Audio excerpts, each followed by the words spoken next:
بسم اللہ الرحمن الرحیم۔ السلام علیکم ورحمۃ اللہ وبرکاتہ۔ غسل جنابت کو مؤخر کرتے رہنا، غسل جنابت کو ڈیلے کرنے کے نقصانات۔ قرآن پاک میں اللہ تعالیٰ نے فرمایا ہے وَإِن كُنتُمْ جُنُوبًا فَطَهَّرُوا، اور اگر تم جنابت کی حالت میں ہو تو خوب اچھی طرح پاکی حاصل کرو۔ اور حدیث شریفہ میں بلا عذر مثل ناپاک رہنے پر سخت وعیدیں وارد ہیں۔ ایک روایت میں ہے کہ رسول اللہ صلی اللہ علیہ وآلہ وسلم نے ارشاد فرمایا لا تدخل الملائکۃ بیتا فیہ صورۃ ولا کلب ولا جنوب، رحمت کے فرشتے ایسے گھر میں داخل نہیں ہوتے جہاں تصویر کتا یا جنوبی شخص ہو۔ یہاں جنوبی سے مراد وہ شخص ہے جو بلا عذر غسل میں اتنی تاخیر کرے کہ نماز قضا ہو جائے۔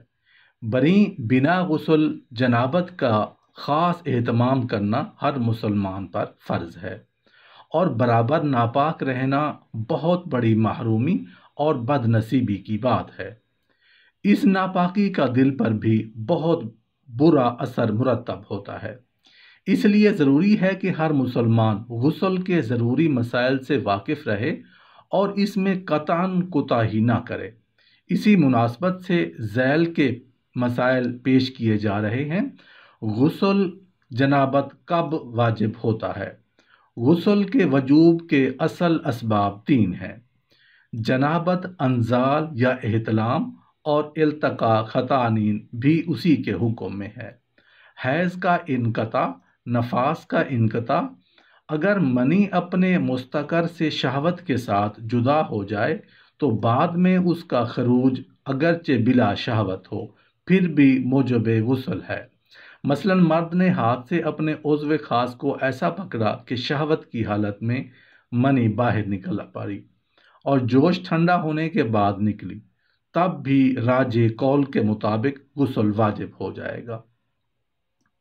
اگر کسی شخص کی منی شہوت کے بغیر اپنی جگہ سے ہٹی اور شہوت کے بغیر ہی نکل گئی، مثلا کسی بیماری کی وجہ سے یا ضرب شدید کی وجہ سے یہ صورت پیش آئی تو ایسے شخص پر غسل واجب نہیں ہے۔ اگر جنوبی شخص نے پیشاب سے فراغت کے بعد غسل کیا مگر ابھی سابقہ جوش باقی تھا اور غسل کے بعد منی کا خروج ہوا تو دوبارہ غسل واجب ہوگا، اور سابقہ جوش بالکل ختم ہو گیا تھا تو اب منی کے خروج سے دوبارہ غسل واجب نہیں ہوگا۔ لواطت یعنی مرد کے ساتھ ہم جنسی کرنے سے اگر عضو مخصوص کی سپاری چھپ جائے تو فاعل اور مفعول دونوں پر غسل واجب ہے، چاہے انزال ہوا ہو یا نہ ہوا ہو۔ عورت کو جنابت لاحق ہوئی لیکن اس نے ابھی غسل نہیں کیا تھا کہ حیض شروع ہو گیا تو اسے اختیار ہے، چاہے تو صفائی کی خاطر غسل کر لے اور اگر چاہے تو حیض سے پاک ہونے تک غسل کو مؤخر کر دے، اس لیے کہ سردست اس غسل سے اسے پاکی حاصل نہیں ہو سکے گی۔ فقہا نے لکھا ہے کہ 5 طرح کے غسل فرض ہیں۔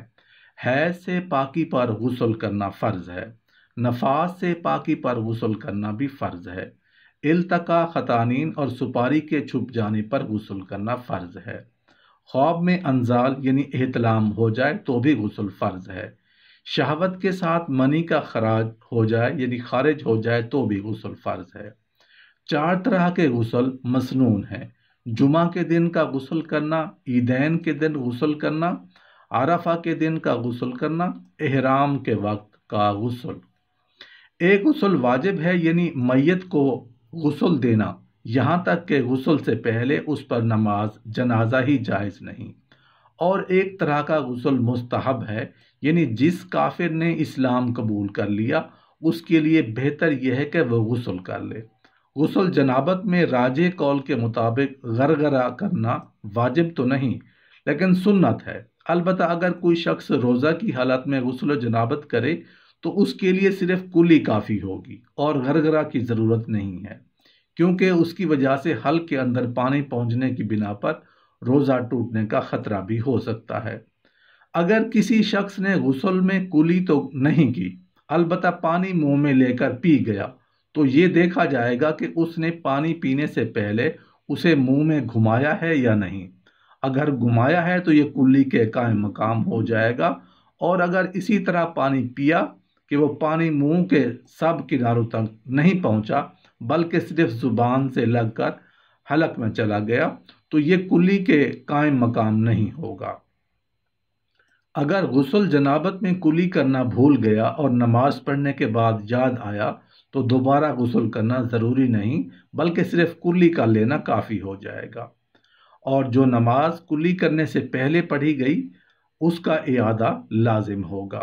غسل جنابت میں بدن کا کوئی معمولی سا حصہ خشک رہ گیا، پھر بعد میں یاد آیا تو صرف اسی حصہ پر پانی بہا دینا کافی ہے، دوبارہ سے غسل لٹانے کی ضرورت نہیں رہے گی۔